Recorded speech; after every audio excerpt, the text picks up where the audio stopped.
Bonjour à tous. Il va falloir opérer un certain saut d'échelle après toutes ces données intéressantes de Loire-Atlantique Développement parce qu'on va rentrer dans un projet qui est contextualisé, qui est quelque part pour quelqu'un et à un moment donné. Hop. Alors, petite particularité, j'ai toujours appelé ce projet 1 + 1 = 1. Les gîtes s'appellent en réalité les gîtes de bois brûlés si vous voulez les retrouver sur Internet pour faire écho à la matière que vous voyez à droite sur la partie neuve.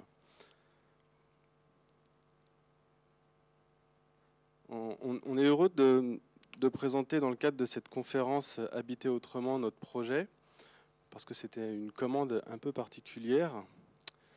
Ça fait maintenant 10 ans qu'on a créé l'agence à Guérande. C'est un projet, ça fait partie des premières opérations de l'agence. Les premières rencontres datent de 2013 et on a livré vraiment fin 2016, début 2017.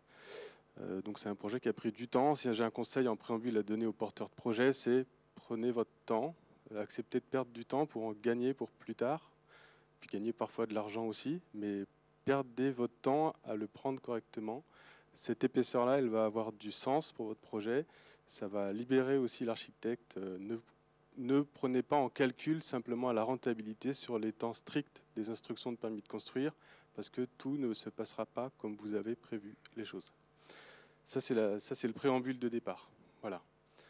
Une fois que vous avez une relation apaisée avec un architecte ou votre client, vous pourrez construire un projet sain.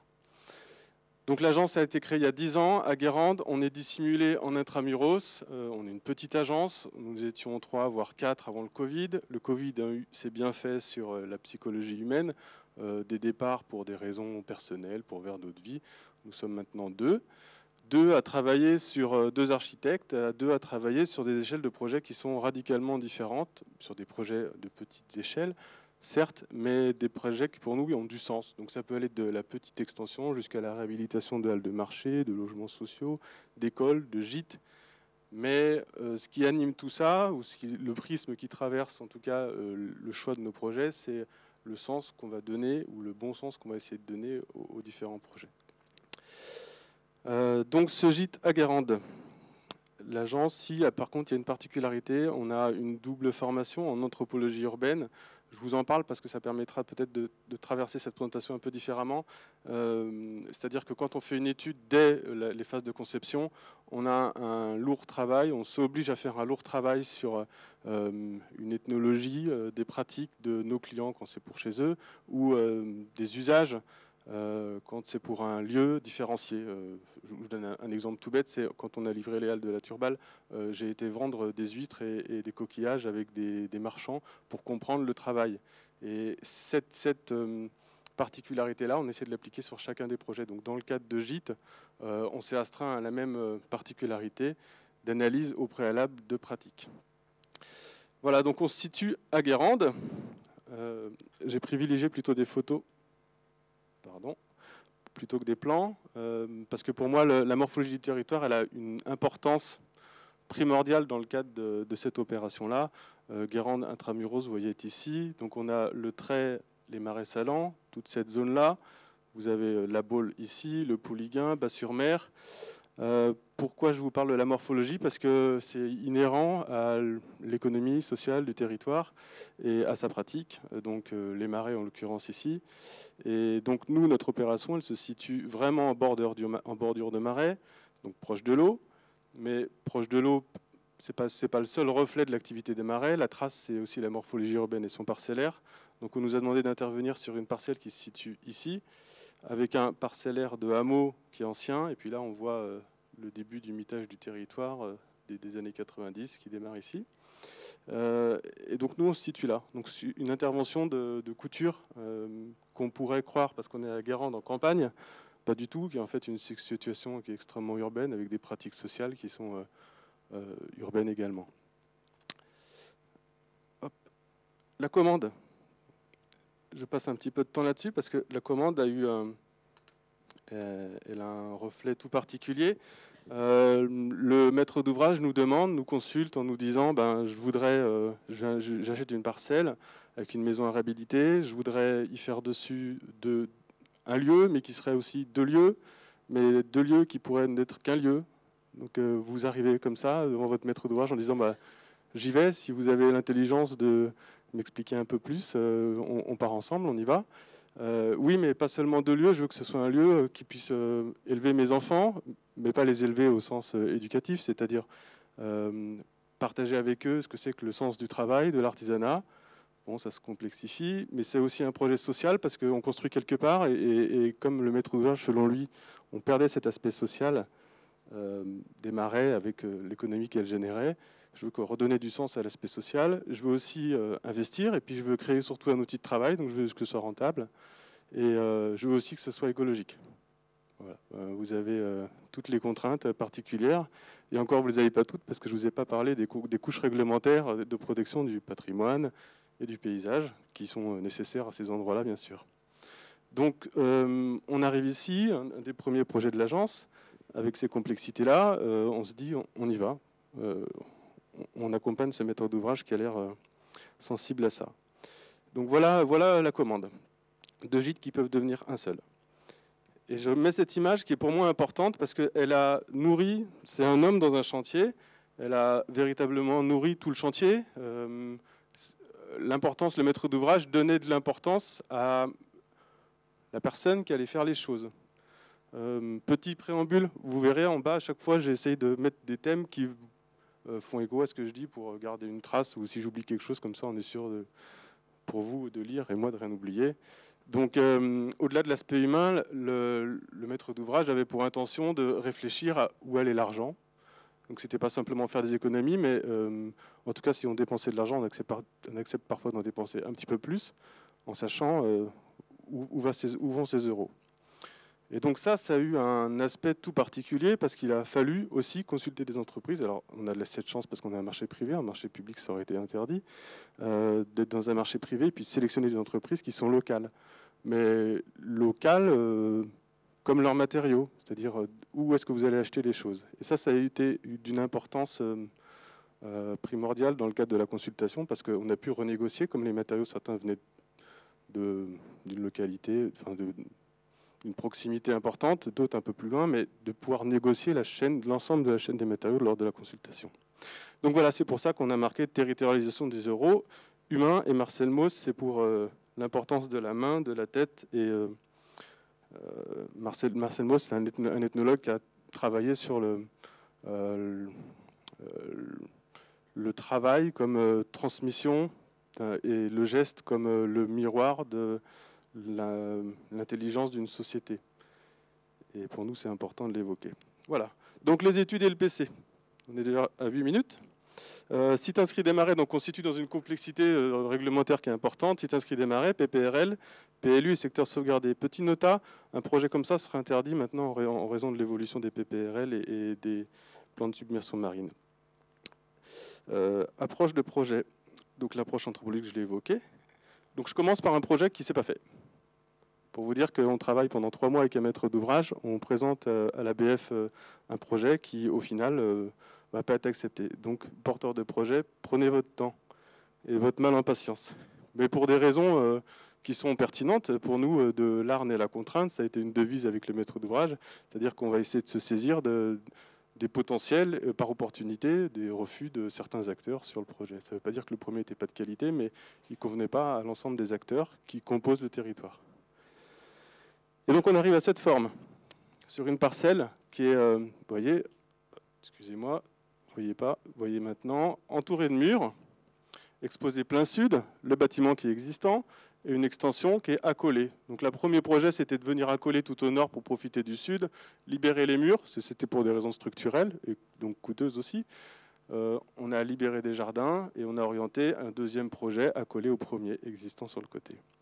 Ça nous a donné, du coup, un plan qui nous a paru pertinent parce qu'on a pu libérer des jardins. Les Japonais appellent ça, on emprunte le paysage, c'est-à-dire qu'on vient créer des potentiels extérieurs pour donner à voir des murs et pour donner à voir des qualités aussi et orienter le regard différemment et proposer une sensation d'espace avec des seconds plans, des premiers plans. Donc on a un premier... Si, par contre, ce qui est pertinent de s'arrêter de quelques minutes, c'est sur ça, en fait. C'est sur ce sas-là. Parce que pourquoi je vous disais qu'on était sur 2 logements qui deviennent un seul? l'intérêt de ce projet et pourquoi on est là ici pour parler d'habiter autrement, c'est qu'on se situe sur 2 logements qui sont reliés par un sas. Donc l'accès principal se fait au milieu. Et donc vous me direz, mais c'est particulier parce qu'on vient en vacances, on vient louer pour être chez soi, tranquille, chez quelqu'un d'autre. Et en fait, on se retrouve avec un voisin. Donc on a tout l'intérêt de ce projet, ça a été de rendre acceptable une certaine forme de densité pour proposer des qualités tout en étant à côté de quelqu'un. Mais ça a été depuis le début un intérêt, ce qu'on cherchait en fait. Les coupes transversales, toujours sur le permis de construire, celui qui est accordé bien sûr. On a des petits dispositifs comme ça qui permettent d'aller chercher de la lumière, parce que vous venez sur des typologies qui ne sont pas évidentes. Le bâtiment existant, c'est la parcelle existante qui est clos de mur, c'est une maison de paludier qui a une typologie qui est assez resserrée, un rez-de-chaussée qui est très contracté. On ne peut pas y toucher parce que on est protégé par les architectes des bâtiments de France et les secteurs sauvegardés. Les murs, c'est pareil. Donc il faut composer avec le volume existant. Le parti pris, ça a été tout de suite de travailler sur une dualité, c'est-à-dire une morphologie qui rappelait celle de l'existant. On est exactement sur les mêmes niveaux de fêtage, même niveau d'égout de toiture, les mêmes proportions d'ouvrage de menuiserie. Par contre, on a travaillé en fonction des usages intérieurs sur des différenciations d'ordonnancement de façade. Ce qui nous a permis de travailler l'intérieur de manière un peu plus cohérente, aussi les niveaux de plancher, et de proposer une certaine modernité à cette façade qui, elle, avait un sens historique, alors que celle-ci, de reproduire exactement la même chose qu'ici, ça n'en aurait eu aucun. Et donc vous voyez la partie du seuil au milieu qui est ici. Les matières, je vous parlais de la trace de l'homme. Elle est aussi dans la matière, elle n'est pas seulement dans le dessin qu'on propose ou dans le maître d'ouvrage dans son projet. Elle est dans ce bardage que vous voyez ici, qu'on voit maintenant de plus en plus en France. Elle est dans la trace d'un enduit qui est taloché, ce que les artisans maçons aiment de moins en moins parce que c'est plus sujet peut-être à sinistralité, mais en tout cas pour nous, sujet à l'empreinte de la main qui balaye un mur, donc qui crée de la déformation et qui crée une richesse, qui crée du grain et qui accroche la lumière différemment, qui est plus onéreuse aussi qu'un enduit qui est gratté. Toutes ces petites choses-là, ça participe à la qualité du projet pour nous. C'est véritablement ce qui fait l'essence d'un produit qui est fini correctement. Et puis des ouvrages un peu qui, quand on visite les gîtes, sont un petit peu anodins. C'est une verrière. Ouais, mais c'est pas une verrière Leroy Merlin. C'est une verrière, c'est l'artisan, c'est Pascal Bouchard qui est à la Baule, qui réalise des vitraux et qui nous réalise cette verrière pour moins cher que celle de Leroy Merlin en plus. Mais non, mais c'est ça, et on préfère rémunérer des gens plutôt que de la marge. Et ça, ce bois brûlé, on va en parler d'une manière un peu plus conséquente après. Je m'arrête un petit peu sur le chantier. Le chantier, c'est un moment important, on vient d'avoir notre permis de construire. Il faut qu'on gère de l'eau, grosse problématique. On est à 3,20 m au-dessus du niveau de la mer, donc 60 cm au-dessus des vasières, donc de l'eau des marais, avec un sol qui est pas bon, qui est argilo-limoneux, donc des fondations assez profondes, des pompes, un maître d'ouvrage désespéré qui voit même les pelles s'enliser sur son terrain. Gérer de l'humain, qui du coup travaille sous l'eau et dans l'eau, les pieds dedans. On veut travailler la matière, donc quand on travaille des enduits à la chaux, on ne peut pas travailler à n'importe quel moment de l'année, donc on a des décalages de chantier. Il faut travailler avec la réglementation, il faut travailler avec les concessionnaires. Je vous ai expliqué qu'on était sur un projet qui était duel, c'est-à-dire 2 logements dans un. Donc là, Enedis vous dit que c'est pas réalisable parce que vous créez 2 logements. Oui, mais c'est 2 logements qu'on veut mutualiser dans un seul. Et justement, on veut mutualiser pour ne pas générer de surcoût, pour éviter d'avoir des dépenses, 2 fois des compteurs, 2 fois des fils, 2 fois du travail, qui ne serait pas utile. Parfois, un sous-compteur, ça permet juste de générer ou de calculer des euros et de le répartir différemment. Et ça a été accepté. Et enfin, un point qui est important, parce qu'on l'oublie, on a des règles de l'art, des DTU, des normes, mais on a ça, le bel ouvrage. Et insister avec des artisans de parfois refaire les choses parce qu'on considère que c'est parfois pas beau, que l'enduit taloché, il a peut-être un peu trop appuyé, ça taloche sur le mur et qu'à des endroits ça se voit, à des endroits ça se voit pas, donc on a des irrégularités qui ne sont pas esthétiques. Donc quelques petites photos de chantier, c'est assez classique en soi, sauf qu'il y a des problématiques qu'on retrouve assez fréquemment. Si vous êtes porteur de projet et que vous achetez de l'ancien, piquer vos murs, retrouver de la perspirance, des comportements hygrométriques. Si vous êtes autour de Guérande, ben, vous êtes sujet au radon, donc il faut casser des dalles, ventiler sous les dalles, faire échapper le radon de manière mécanique plutôt. Georges de Thiès-Brez, le moine, vous le dira si vous venez le voir au CEE. Des ouvrages de frangement qui sont importants en respectant le patrimoine. De l'eau que je vous ai évoqué tout à l'heure parce qu'on est près des marais. Et puis des murs qui sont protégés, qui ne tiennent pas, qu'il faut ceinturer, qui coûtent extrêmement cher. Et un plancher qui n'est pas fait pour recevoir des hommes, mais qui est fait pour recevoir du foin, donc qui a une souplesse qu'il faut retravailler, donc des travaux structurels. Mais au-delà de ça, des contraintes du coup, que le maître d'ouvrage nous donne génèrent ce genre de dispositif. C'est-à-dire, si on n'a qu'un seul compteur, comment distribuer une partie neuve et une partie ancienne? Donc on a des... Je trouve que ça ressemble presque à des vaisseaux sanguins maintenant, des choses qui alimentent deux parties qui, à la fin, on finit par se mélanger. Donc on note tout, mais c'est quelque chose qui a été extrêmement compliqué. Comment irriguer les deux logements dans un temps de chantier pour qu'on continue à avoir de l'électricité sur le chantier, et puis à la fois anticiper des modes de chauffage dans une partie neuve qui n'existe pas encore, et puis l'autre qui existe ici, des dalles qui ne se font pas en même temps. Donc il y a des questions d'anticipation et d'organisation de chantier qui ne sont pas évidentes. Donc la mission d'OPC, pour les architectes, il faut absolument réussir à la vendre. Et puis, on a toujours eu cette phrase avec le maître d'ouvrage, c'est perdre pour gagner.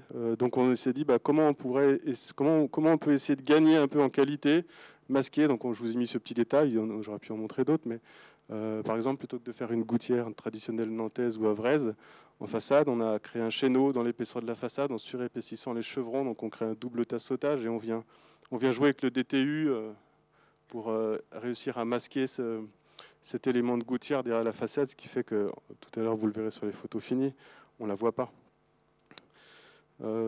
Petite photo, voilà, en attente de l'architecte des bâtiments de France pour validation d'échantillons. Donc maître porteur de projet 1 mois et demi de plus avant de valider une façade. Les lamellés collés, donc là des ouvrages avec des ingénieurs qui mettent aussi du temps à vous répondre pour calculer le dimensionnement d'un lamellé collé pour reprendre la souplesse du plancher. Et voilà, on a, pour répondre à ce besoin du maître d'ouvrage de participation, cette solution de bardage qui est apparue. C'était la deuxième opération qu'on faisait de ce type-là.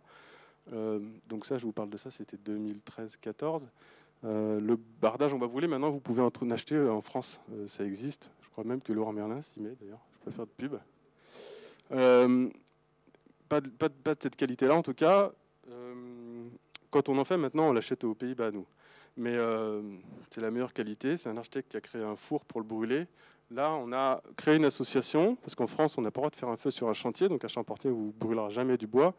On a créé une association dans laquelle on a fait venir quelqu'un qui avait appris au Japon, qui a formé des étudiants en architecture et des ingénieurs, qui nous a formés nous, et après on l'a fait. On l'a fait en respectant le DTU, parce qu'on avait la bonne épaisseur de bois sur un bardage en Douglas, et que la couche de forme, c'est-à-dire la couche noire que vous voyez dessus, est qu'un apparat au même titre qu'une peinture. Et donc on est dans les clous pour l'assurabilité du chantier. Mais ça a par contre un intérêt. Alors le noir que vous voyez ici, c'est une couche de charbon. Hein. Donc c'est un bois qui est mort. Donc aucun insecte, aucun xylophage ne peut le digérer. C'est un bois mort. Et l'intérêt de ce bois brûlé, c'est que derrière la couche de bois qui est charbonneuse, vous avez l'endroit où la feu s'est arrêté, ça s'appelle la couche de pyrolyse. Et c'est l'endroit qui va venir protéger le bois de l'alternance des UVA et des UVB. Donc du pourrissement du bois à cause du soleil ou de la lune. Et donc une durabilité qui est plus importante. Ça ne répond pas simplement à une question esthétique. Ce n'est pas l'architecte qui s'est dit « je veux faire un bardage en bois brûlé noir à cet endroit-là ». C'est le maître d'ouvrage qui vous dit « j'ai pas d'argent, je veux pas le repeindre tous les 5 ans, et je veux que ce soit joli en plus. Qu'est-ce qu'on peut faire, monsieur Bernard ?» On va brûler nous-mêmes le bois, on va le faire acheter dans le Morvan, on va aller le chercher, on va prendre 15 personnes, et on va créer des cheminées, on va trouver un ferrailleur qui va nous plier ces cheminées là que vous voyez ici, qui n'ont rien de maçonnique, c'est juste la forme de la cheminée pour brûler le bois, et on va le faire nous, parce que c'est notre valeur ajoutée à cet endroit-là, à ce moment-là. Pour vous ayez une idée, c'est 25 € du mètre carré. Maintenant, quand c'est vendu, c'est plutôt 140 € du mètre carré. On dit comme ça. Le projet, donc on arrive à ça, à la fin.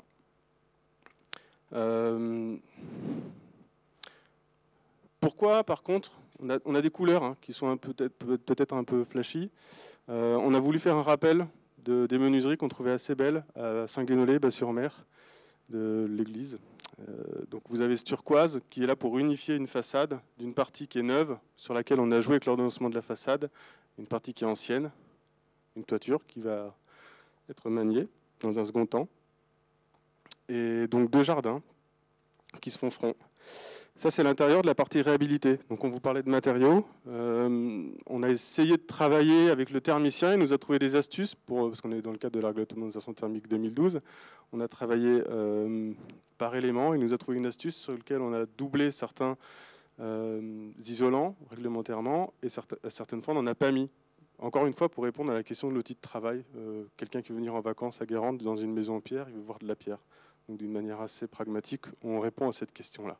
Donc on n'est pas des manias spécialement de l'écologie, mais on essaye d'avoir une intelligence par rapport à la valeur ajoutée du projet aussi, et de la réponse architecturale.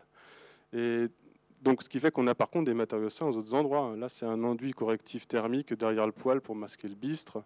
On a de la laine de bois partout, c'est des cloisons en bois et du fer massé dessous, des parquets en chêne, un plancher chauffant dessous, des enduits en tas de lacte dans la salle de bain. On a un travail sur des éléments biosourcés qui permettent de redéphaser de la chaleur d'une manière un peu plus intéressante que de la laine de verre ou de la laine de roche. On était sur la partie réhabilité, on est sur la partie du seuil. Je reviendrai plus longuement après, donc je ne m'arrête pas là-dessus. Là, on est sur la... J'ai mis ces photos parce que c'est important dans le cadre de 2 logements de vous montrer des rapports d'intimité qui peuvent exister. Ça peut nous déranger ou ça peut enrichir parfois. Vous voyez des fenêtres qui vont donner sur le jardin du voisin. C'est accepté. Il y a 2 terrasses à l'arrière, les fameux petits jardins qui permettent de voir les murs, qui peuvent être réunis avec une table, mais il y a aussi une table de l'autre côté, et qui peuvent être ouverts ou fermés. Donc vous voyez des éléments amovibles qui ont été faits par le maître d'ouvrage, avec des lumières bien sûr qui sont séparées pour profiter des 2 espaces de manière différenciée. Le deuxième, on a eu un peu plus de liberté. Quand on a créé la distribution à l'intérieur, on a essayé d'orienter le regard, de faire que ce soit l'homme qui aille chercher des diagonales pour avoir des sensations d'espace, parce qu'on est sur quelque chose d'assez compact quand même.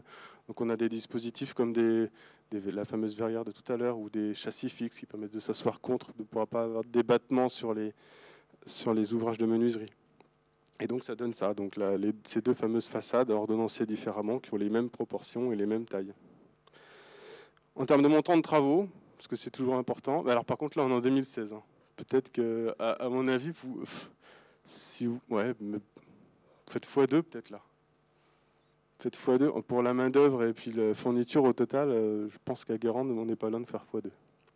64 000 € hors taxe sur la partie de gauche, 143 à droite, 5 000 € d'extérieur. On a limité le coût parce qu'on a mutualisé toute la partie fluide qui est dans cet espace-là. Questionnement. J'ai fait travailler mon maître d'ouvrage avant de venir. Chacun son tour. Je lui ai demandé depuis 5 ans quelle était un peu, enfin même pas un peu, on a fait ça de manière exhaustive et sérieuse, la répartition, la provenance, la récurrence et le type de séjour dans les gîtes. Alors ce qui m'a surpris, j'étais content d'entendre le chiffre de 58%. À Guérande, on a 85% de taux d'occupation. Mais c'est pas ça le plus important, c'est qu'on a une diversification des usages des gîtes. C'est-à-dire que c'est pas forcément lié qu'aux vacances. C'est des gens qui viennent travailler ici, des gens qui viennent aussi passer 2 mois avant leur prochaine habitation. Et donc il y a une multitude d'usages, malgré l'attractivité de Guérande, parce qu'on est quand même proche aussi de la Baule, de la Turballe, de Pimbron. Malgré cette attractivité-là, il y a une diversité d'usages qui est quand même assez intéressante de retenir. Et surtout, ce qui est intéressant, c'est le taux de rebond. C'est-à-dire que vous n'êtes pas sur des personnes qui... Il faudrait pratiquement une demi-heure pour parler de ces chiffres-là, mais le nombre de personnes qui reviennent, et en fait, c'est assez fréquent. Il y a des habitués maintenant. 1 fois, 2 fois, 3 fois. Mais pour ça, du coup, il faut enrichir. Dans les questionnements, je vous offre à la fin, c'est la défaillance de l'offre. On n'est pas dans une défaillance de l'offre de logement du tout sur le territoire de Loire-Atlantique, on l'a vu tout à l'heure. On est, à mon avis, sur une défaillance de qualité. Voilà, il suffit d'aller sur le site de Gîtes de France pour regarder la qualité de l'aménagement de certains biens. Parfois, on a des architectures qui sont hyper intéressantes, d'autres qui le sont moins. mais il faut plutôt travailler sur une augmentation de la qualité de ces propositions plutôt que leur nombre. Et pour ça, justement, il y a des tout petits dispositifs qu'il faut, à mon avis, se saisir pour enrichir des façades, comme le seuil. C'est pour ça que je vous parle de ça aujourd'hui. C'est quels sont les endroits à l'heure actuelle, quand vous êtes en congé, où vous pouvez rencontrer l'autre. Donc là, vous avez ce seuil-là, mais cette interface-là, elle est source de richesse. Parfois, c'est deux familles qui viennent ici et qui laissent leurs enfants jouer au milieu ensemble, mais qui ne se connaissent pas. Ces familles ne se connaissent pas. Et vous avez la possibilité de dire bonjour à l'autre. Ce qui est étonnant en vacances, en fait, on va quelque part, mais avec quelqu'un. Parfois, et pour l'instant, moi, j'ai appelé en direct des personnes qui sont venues plusieurs fois et ça n'a jamais posé de soucis. Et moi-même, je suis le premier surpris à savoir que cette intimité-là n'a pas été génératrice de désordre, de conflits de voisinage ou même de gêne. Mais par contre, vous avez le choix, c'est-à-dire que vous avez des rideaux, ces grandes baies, elles se ferment, les deux qui sont là. Vous pouvez fermer, donc vous gérez votre intimité. Ce n'est pas quelque chose qui endure, c'est quelque chose qui est mobile. Et dans cette optique ou dans ces tendances que vous évoquiez tout à l'heure, Madame Poitvin, où on mutualise, où on diversifie nos usages, par exemple en travaillant en vacances, il y a peut-être aussi à diversifier nos modes d'habiter par de la modularité, en se saisissant de ce type de choses, parce qu'elle permet de la mutualisation, de la baisse du coût de projet et de l'augmentation de la qualité. C'est pour ça que j'appelle ça de l'acceptabilité, de la densité et de la gestion de l'intimité. Donc ça, c'est le point qui est primordial à cet endroit-là. En tout cas, c'était la commande qu'on me portait. Louer un chez-soi temporaire en habitant avec l'autre et proposer la mutabilité d'usage. Donc je resterai sur ces petites questions, enfin pas des petites questions, mais en tout cas les points qui me paraissent importants. En tout cas, c'est ce qu'a révélé notre proposition à Guérande avec notre maître d'ouvrage. Voilà, les marais Célandes de Guérande. On finira là-dessus.